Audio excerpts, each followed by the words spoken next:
everyone, I'm back. Hopefully you took a little break too. I made myself some tea.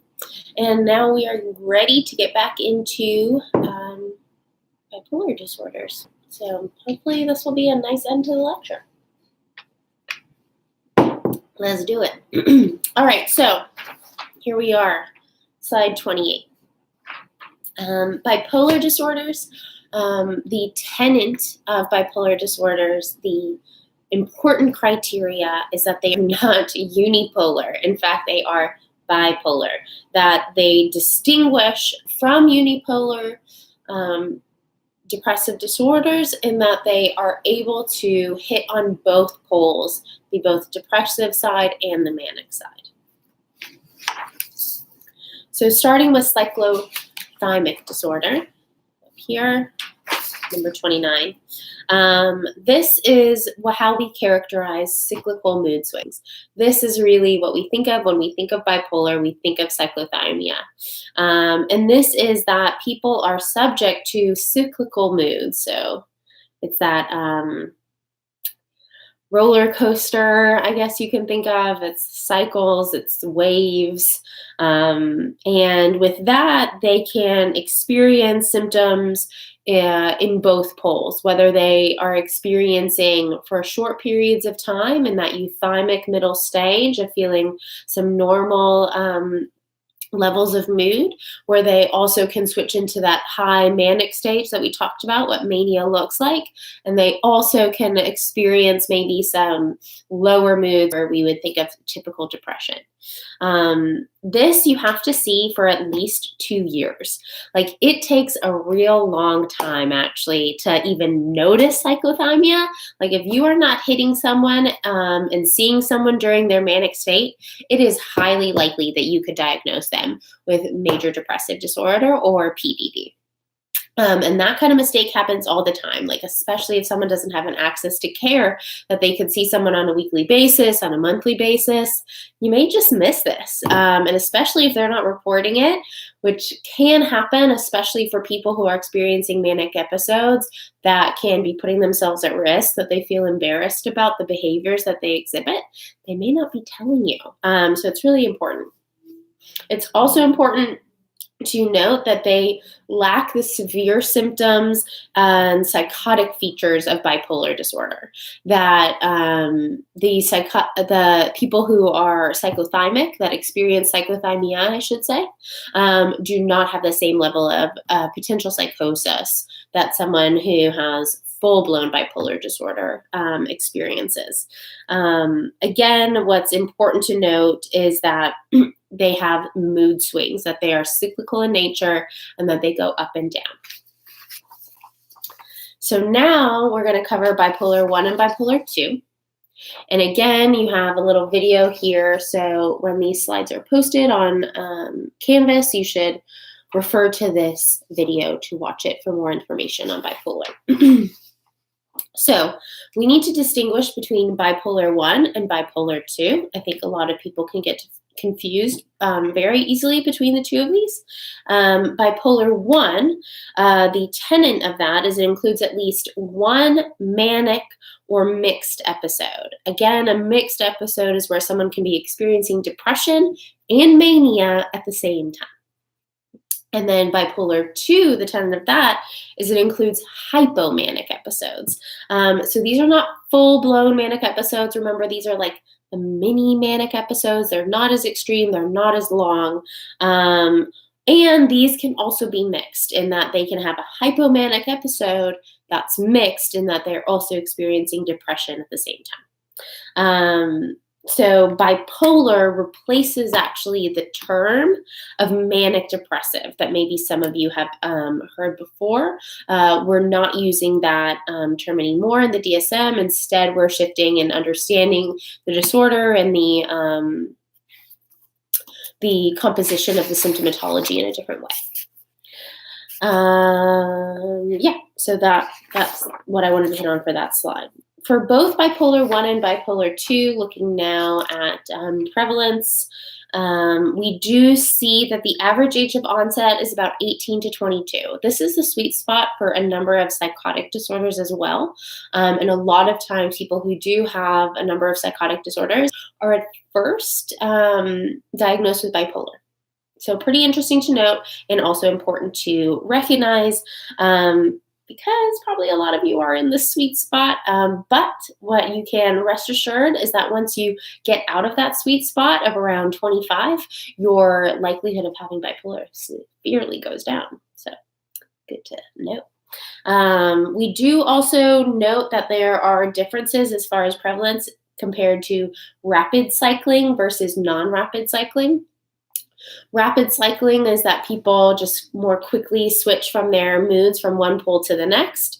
Oftentimes that can include hypomanic episodes, but it can also include manic episodes. If it's going on longer for about a week or two, you can be experiencing bipolar 1 with rapid cycling.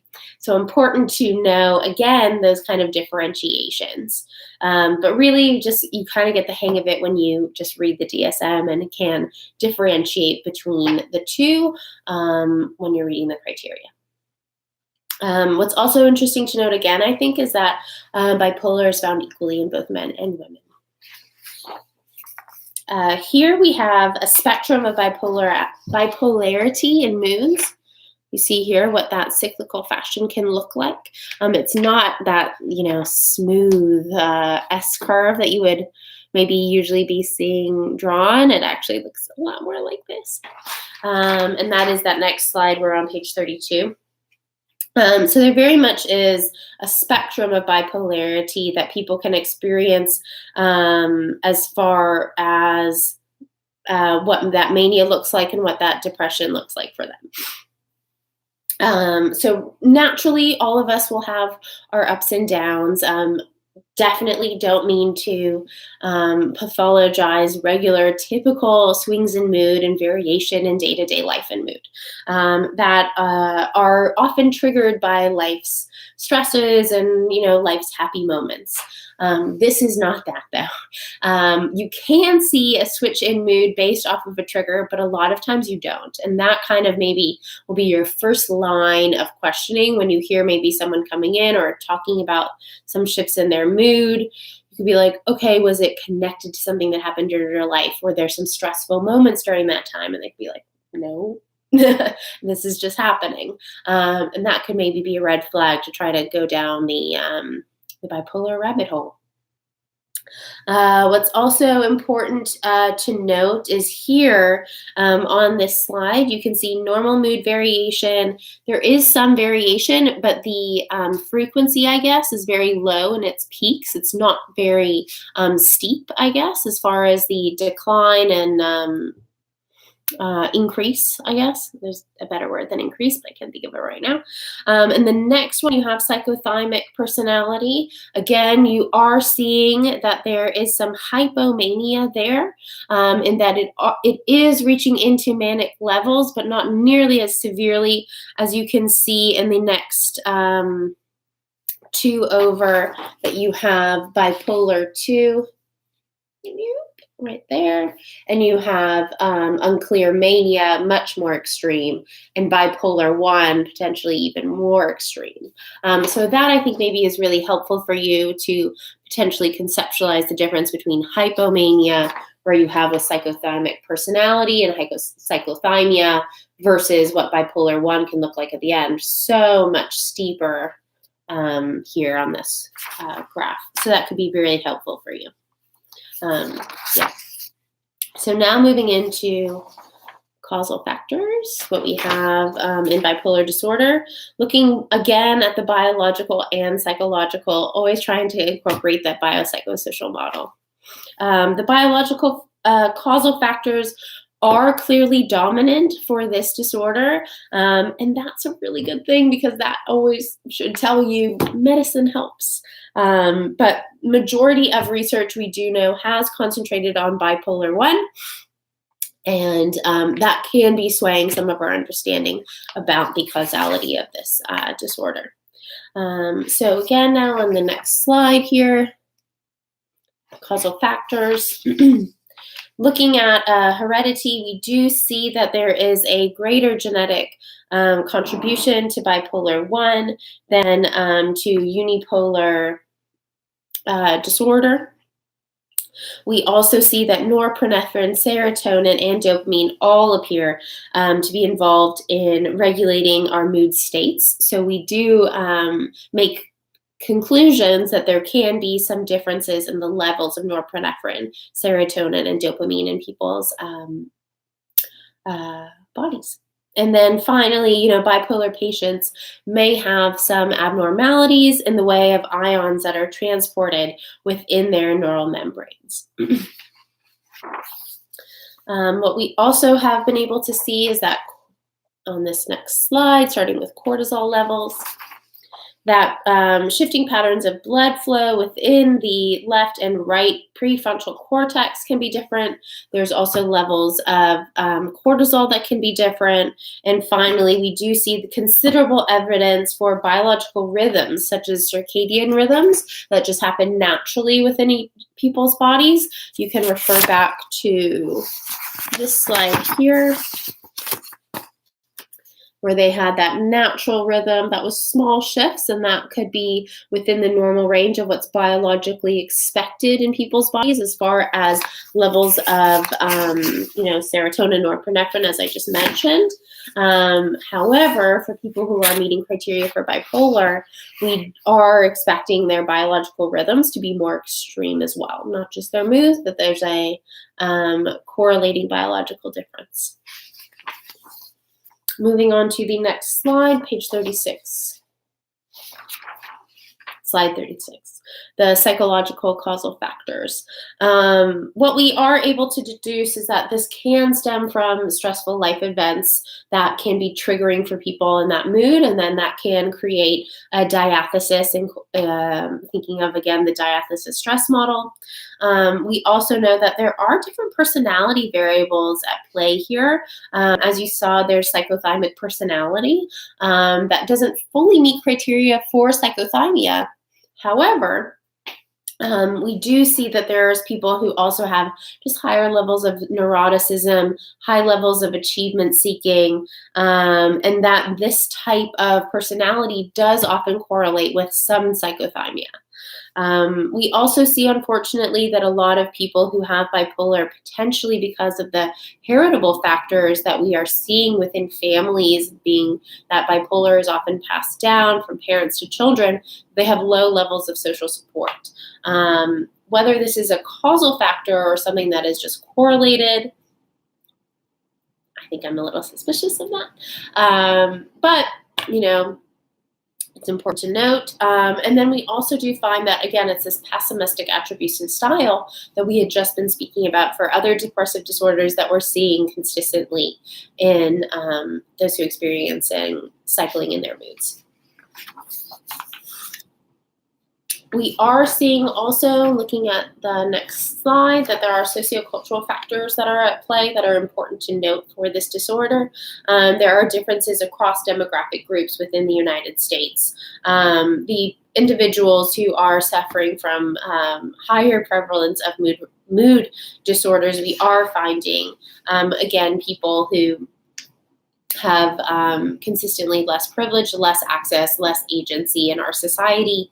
And what's also interesting, that's just within our own culture, but what we're seeing across culture is that the variation in bipolar, the look of bipolar, and then also the cultural conceptualization of bipolar varies extremely across the world.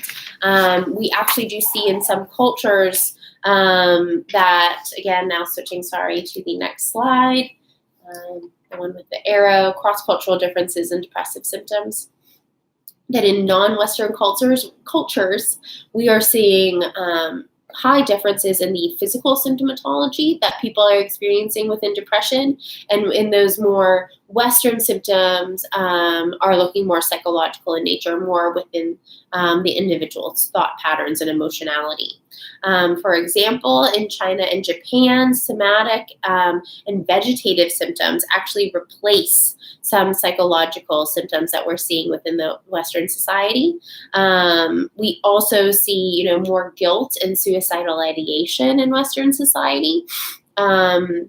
And what's kind of interesting to just note is that these differences between Western and potentially Eastern societies, not necessarily looking at thinking of being more collectivistic, compared to more individualistic cultures, but thinking that Asian societies actually have a much higher appreciation for the mind-body connection, and that they see that unity more, and that there's actually less stigma as far as our understanding of how much our bodies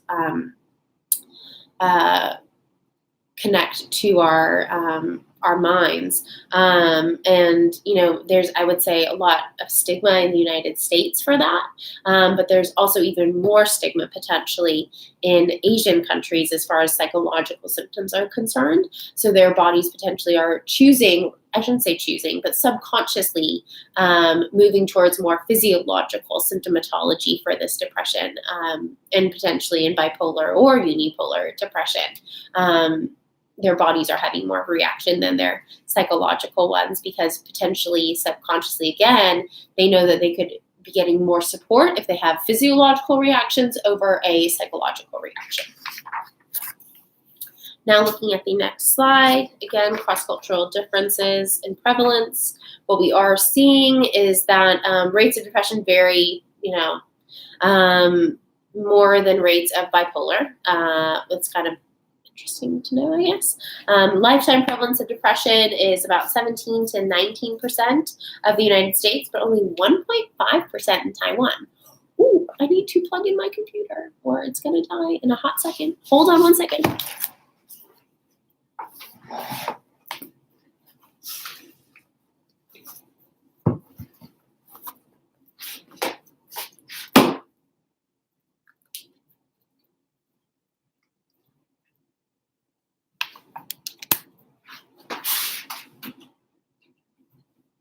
Okay. Back, plugged in. Alrighty. And what we see, is that unfortunately we don't have a lot of conclusions as to why these prevalence rates and the differences in rates of depression are a bit unclear. So maybe you can research that if you go into grad school. Alrighty. Now looking at those writers and artists, right? I mentioned that earlier on this slide here. Rates of mood disorders among writers and artists. What we see is that research does indicate that there's a relationship between mood disorders and creativity. It's not just a rumor. It's true.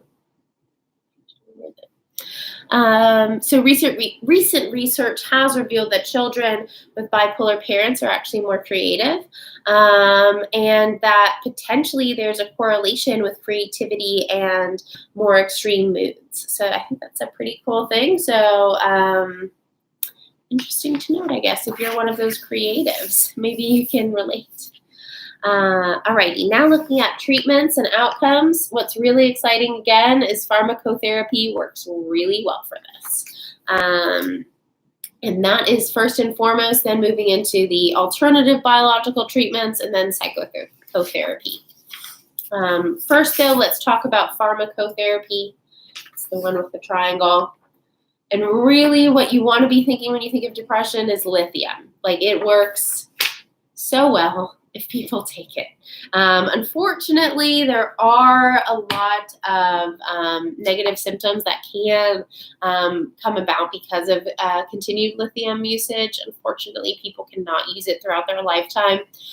So psychiatrists do take count of, how long they are on certain medications, sometimes having to mix it up, even if the lithium is working really well, just so that they can have lithium potentially at a later time period when their body is able to modulate itself after experiencing that much of that mineral in their body.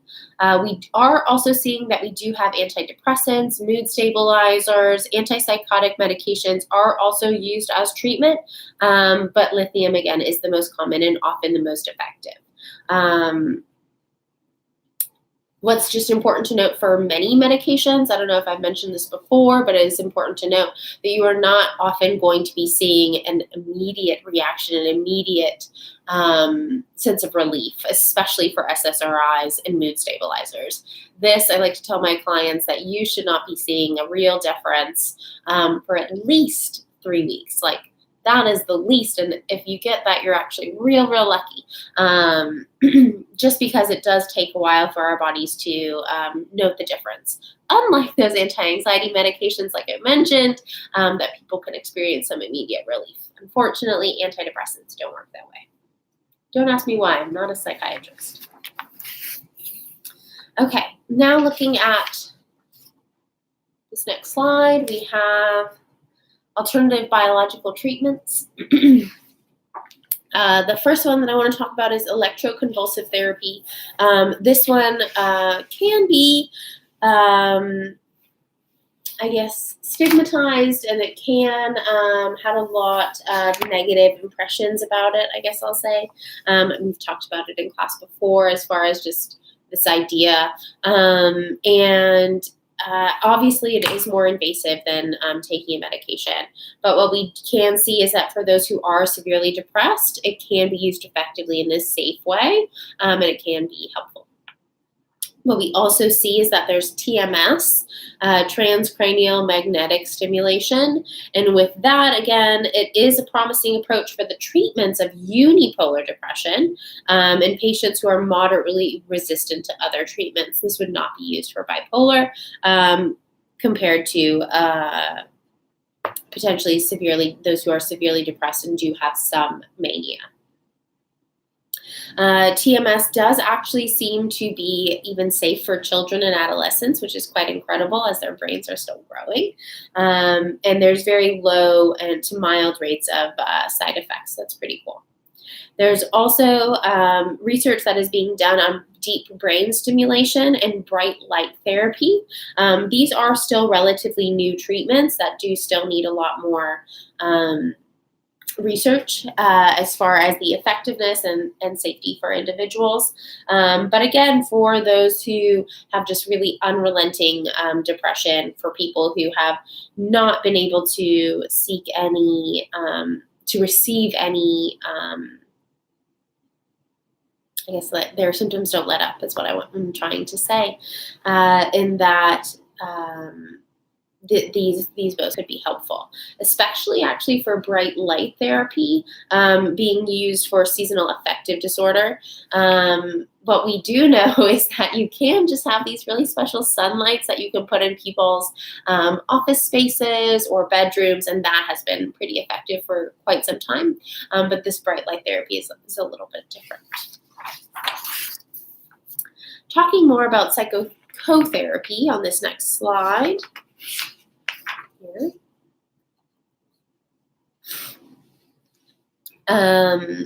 It is obviously important to include talk therapy. Psychotherapy is talk therapy with all of these biological or psychopharm therapies.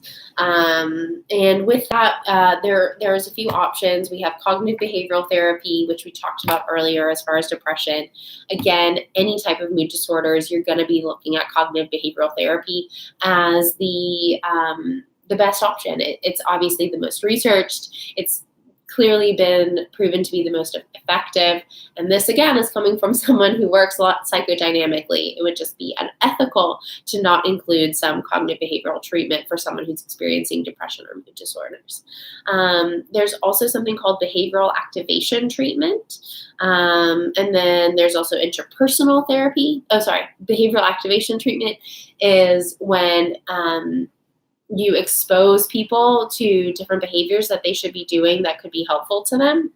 So you are doing a lot of like motivational interviewing, getting them to just get out there, help other people, volunteer, wash themselves, get back to work, whatever it is, activating that behavior system, in turn hoping that the cognitions will change in time. Interpersonal therapy is talk therapy, speaking in the here and now and connecting with a person. A lot of people who are experiencing mood disorders, again, feel that sense of loneliness, and that therapy really pulls on that idea that a deep connection with a counselor can be healing. And then finally, there's family and marital therapy. As we noted before, a lot of times bipolar is seen between both parents and children, being passed down. And also within the marital system, there can be a lot of difficulties that occur, as I mentioned before, with unipolar depression. So with that, when you actually treat the system, treat the family, treat the couple, bringing them closer together, allowing them to have a higher level of connection, it can be very healing for people. So now switching to talking more about suicide. Here we have 45. It says on the top, suicide, the clinical picture and the causal pattern. Fun note about me, I actually did research on suicide before I went to graduate school. So I know a little bit, but it was quite some time. I was working specifically looking at combat veterans. So it was pretty interesting stuff. And unfortunately, suicide rates are very high. But anyway, back to class. If anyone's interested, you can ask me. So suicide ranks among the top 10 leading causes of death in the Western countries of the world. The risk of suicide obviously increases when you have depression. So here, just looking at this map as far as suicidality, you have here. And what you can see and what you will definitely be able to see more clearly when I post the slides is just prevalence rates across the world per 100,000 individuals. And you can see, I'm trying to see that the darker the color, the higher the prevalence rate, it looks like.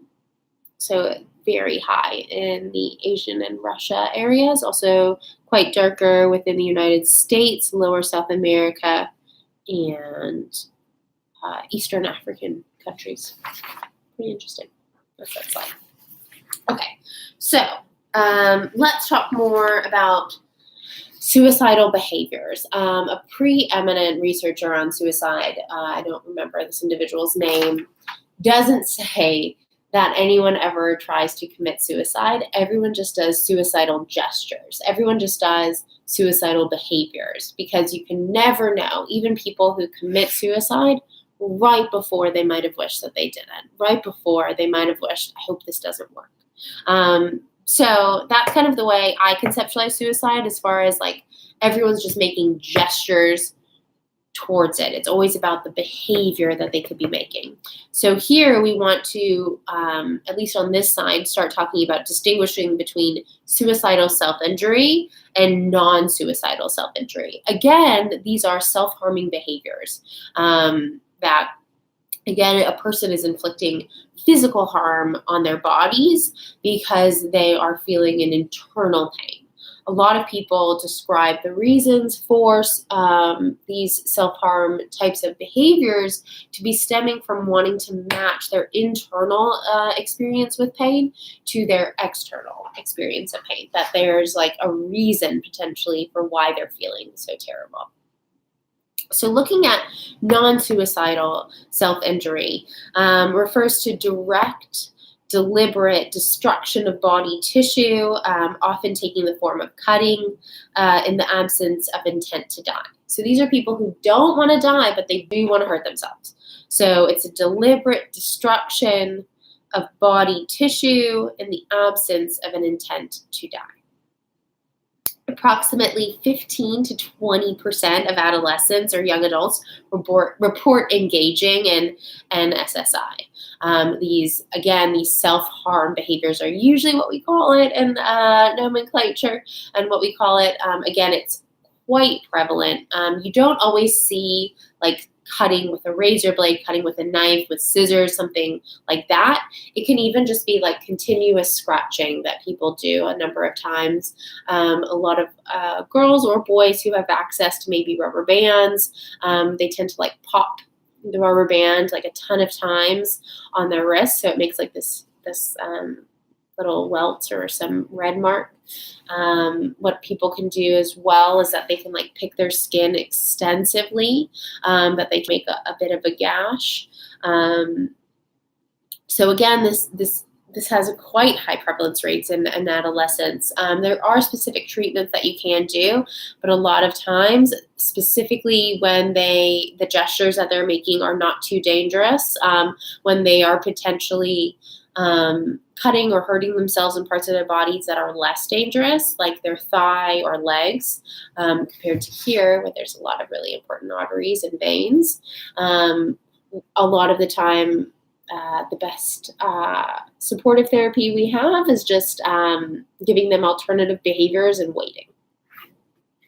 And then there's suicidal self-injury, which are people who are attempting to potentially kill themselves or are making severe gestures to attempt to kill themselves because they do want to die. This is not people who are, self-harming just to feel that internal pain. So let's look at that clinical picture, that next slide. And on the top it says the clinical picture and the causal pattern. So again, we are seeing that people who are making suicidal gestures, have suicidal ideation, often do experience some type of psychological disorder. And likely they are meeting some type of criteria for a mood disorder. Definitely also a possibility is some type of anxiety disorder. What we do see is that the risk can increase as you experience obviously more severe symptomatology. And then also if there's any impulsivity that a person is experiencing or any aggression that a person is experiencing, they are also more likely to complete because they're more likely to use a tactic that is more dangerous and more risky. What we also are going to note is that there are theoretical models of suicidal behavior and biological models of suicidal behavior as far as how you can understand someone who has this drive to potentially hurt themselves or want to kill themselves. So the big question is who attempts and who dies by suicide? Like I just mentioned, the people who do have a higher risk are people who have more aggressive tendencies, more aggression towards themselves, more aggression even towards others, and also that tendency for impulsivity. So suicidal and thoughts and behaviors increase in prevalence starting around age 12 and then continue to increase into the early to mid-20s. After that time, you do see a decrease in the likelihood of suicidal gestures and completions, likely because more people have coupled and created families. And a big protective factor for suicidality is feeling that people will miss you and feeling that you would be hurting your loved ones because you have killed yourself. The rate of suicide death follows a very similar pattern as well. What we do see actually is that there's a peak around 45 to 55 years old. And that's pretty interesting as well, I think, because if they're starting to tail off around that 20-year-old age, then we're experiencing another peak potentially around that age for completion. And that potentially could be correlating with people who have experienced divorce. Their children aren't as reliant on them at that time. They may have lost parents already, and they again just don't have as many people or potential reasons to feel like more people will miss me, more people need me. The suicide rate for white men in the United States shows another dramatic increase beginning at the age of 75. This very much so is correlated to end-of-life factors that have to do with looking back in the past, potentially with disappointment or a lot of regrets, and feeling that death is imminent anyway, so I might as well get it done now. Or that no one loves me, no one needs me anymore, especially for men who have so much of their identity, I think, placed on the work environment, placed on needing to make money and support their family. And after 75, hitting probably past retirement time, or at least into retirement time, feeling like they no longer have that sense of purpose, they are at greater risk for suicidal ideation and then, of course, completion.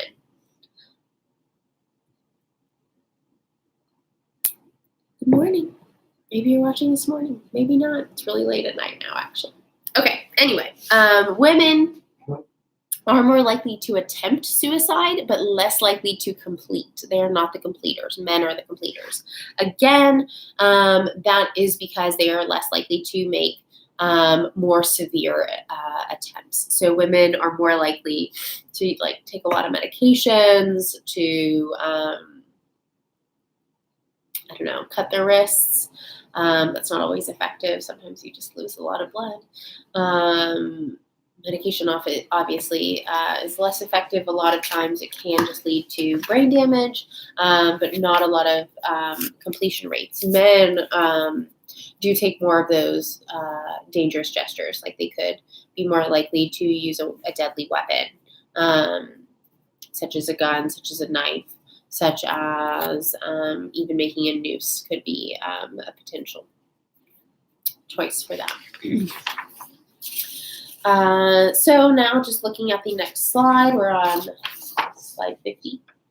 You have this curve here, and you can see that there's a quite steep curve that occurs around the age of 11. And what we are looking at is national data about comorbidity in adolescents.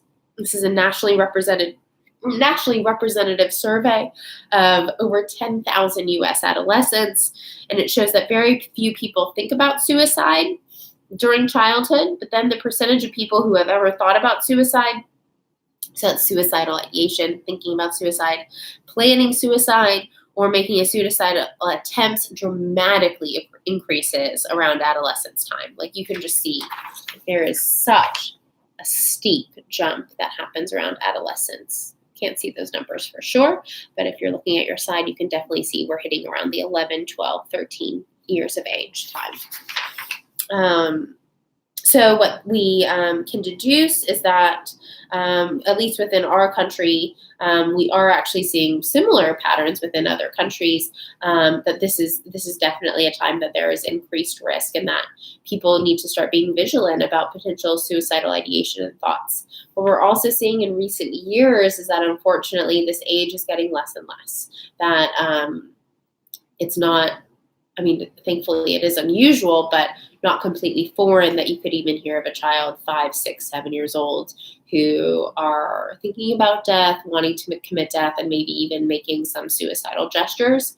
That could be very dangerous, and especially for children that age and even adolescents, they don't really have an understanding of what death is, that it is so permanent.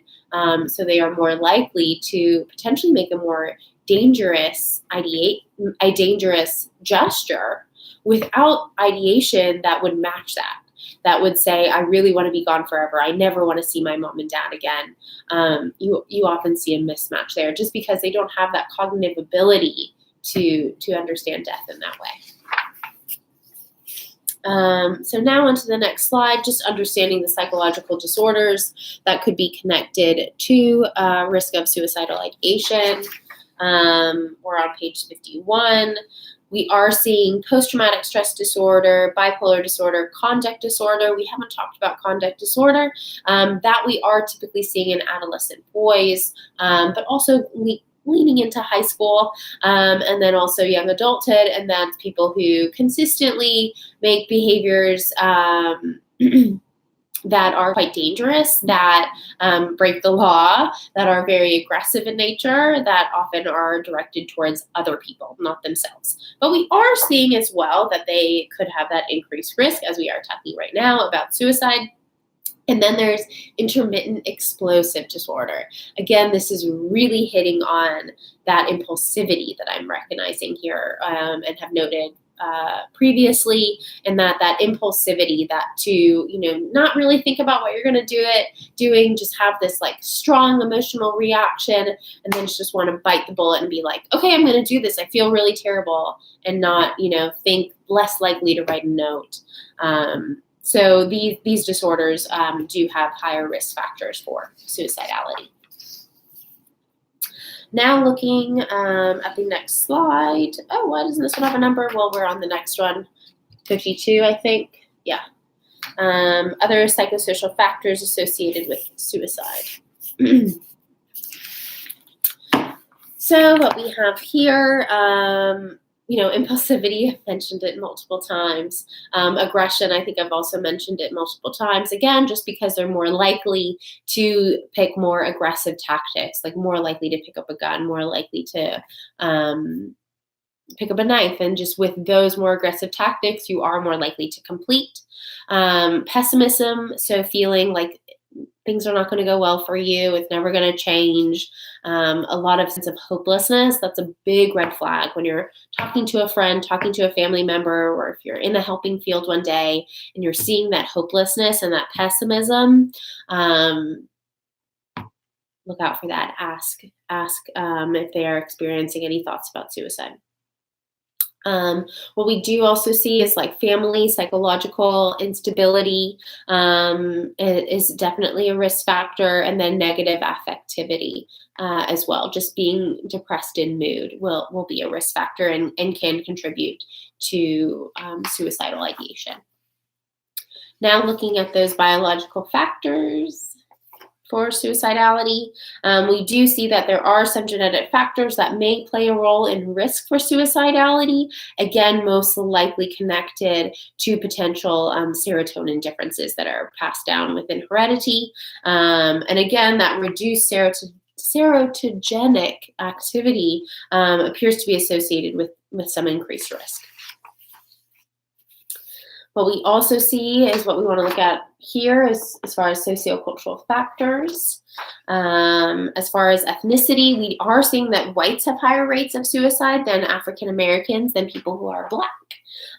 Rates of suicide do vary across cultures and religions. A number of religions will say that this is sinful behavior and is not allowed, and that can be a protective factor if people are worried about the afterlife, whatever that means to them in their religion. Now looking at the theoretical models of suicidal behavior on page 55. We have the diathesis stress model again. We're going to see that pretty consistently throughout this class. And Joiner's interpersonal psychological model of suicide. Just my tea. So you should be familiar of the diathesis stress model, and that there could be some type of trigger, some type of stress that leads them to feel like life is no longer worth living. Something bad can happen in their life. They lose a job, they break up with someone, they get divorced, they lose a child. Terrible things happen in people's lives. So those all can be triggering factors for suicidality. What we also can see, though, is a more interpersonal model. Again, interpersonal, two people, some type of relationships going on, looking at what that is. And a lot of times that people feel like they're a burden to others, that they would actually help people around them if they were no longer around, that they felt like they would be bringing down their family, bringing down their friends, that no one would want them around.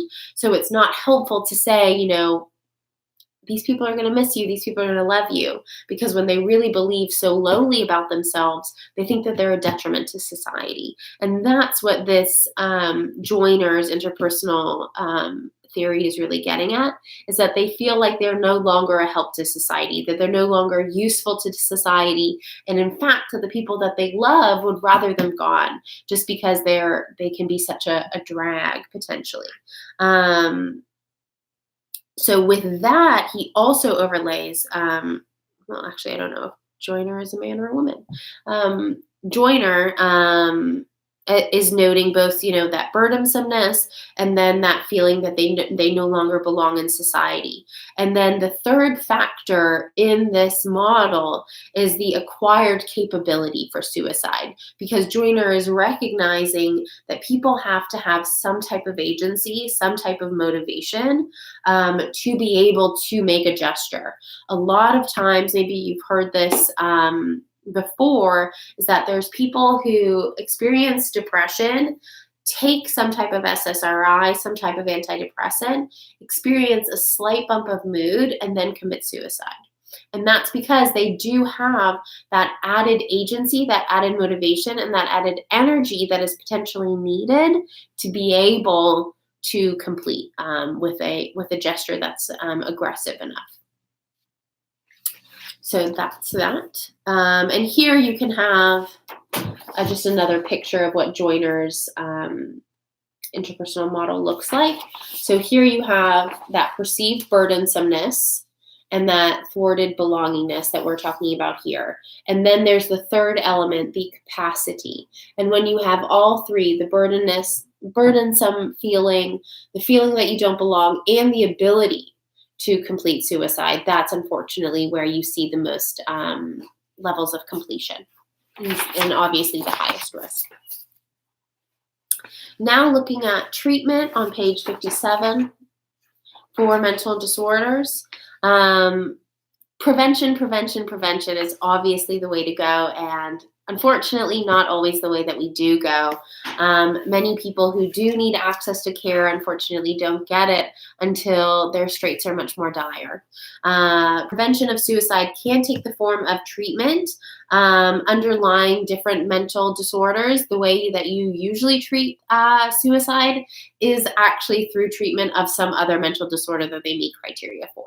So if someone is experiencing PTSD, someone is experiencing depression, someone is experiencing anxiety, you're creating a relationship like that, helping them lower their symptomatology of depression, anxiety, whatever it is, and then that will in turn lower their risk of suicide.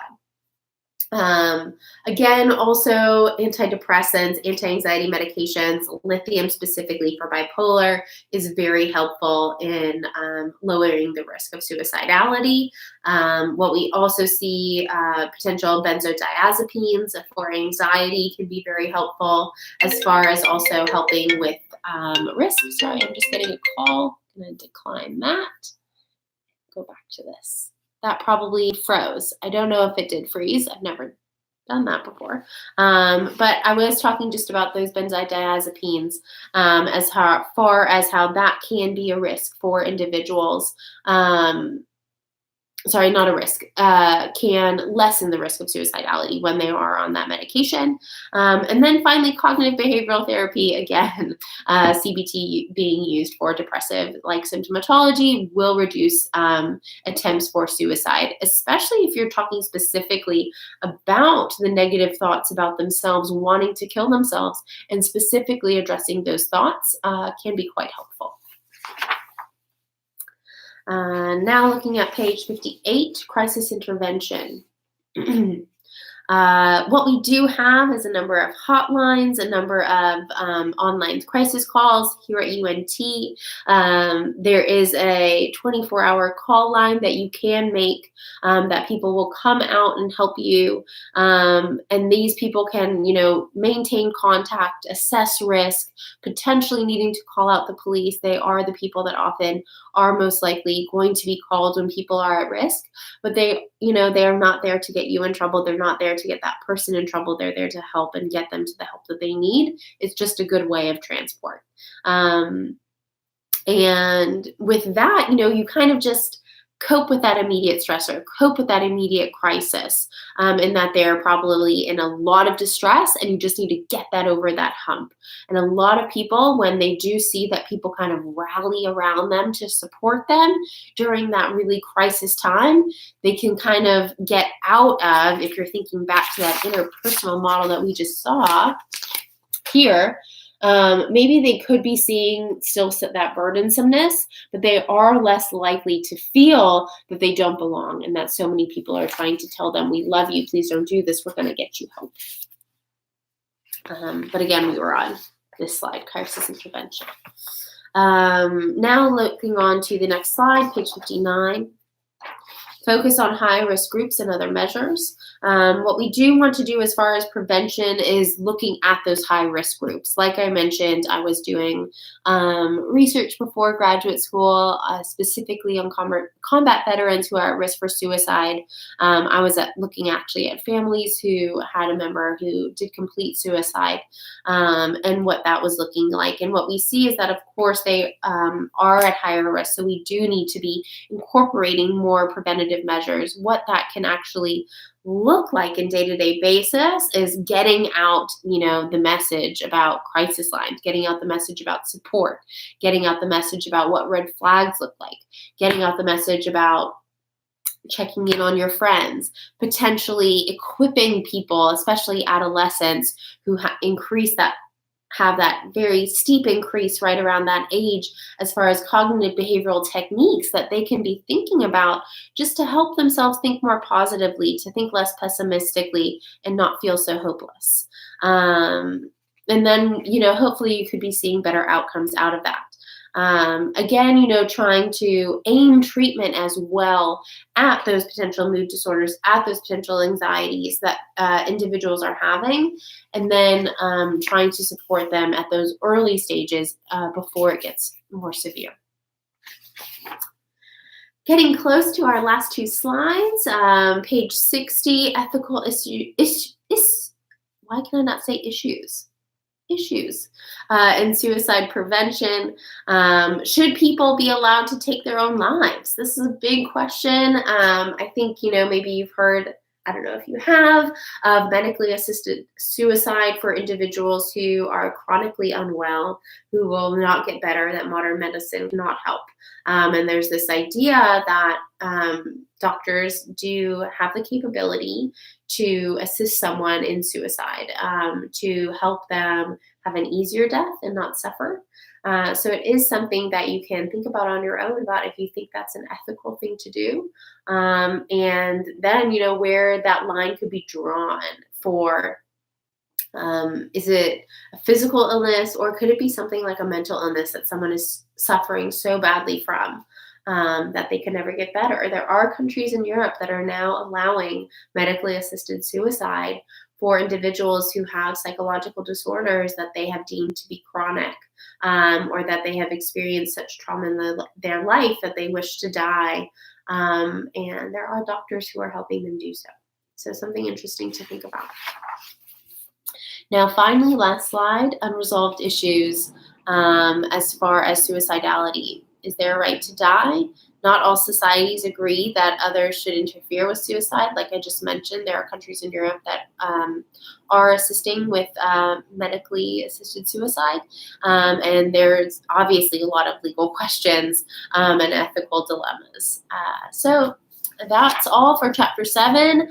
I hope you were listening and writing your questions down, and you can get back to me about that. Again, I apologize that I was not able to come to class. And, we'll pick it back up after spring break with Chapter 8. I hope you all are well and enjoy, and I'll see you later. Good night, or good morning or afternoon, depending on when you watch this. Bye.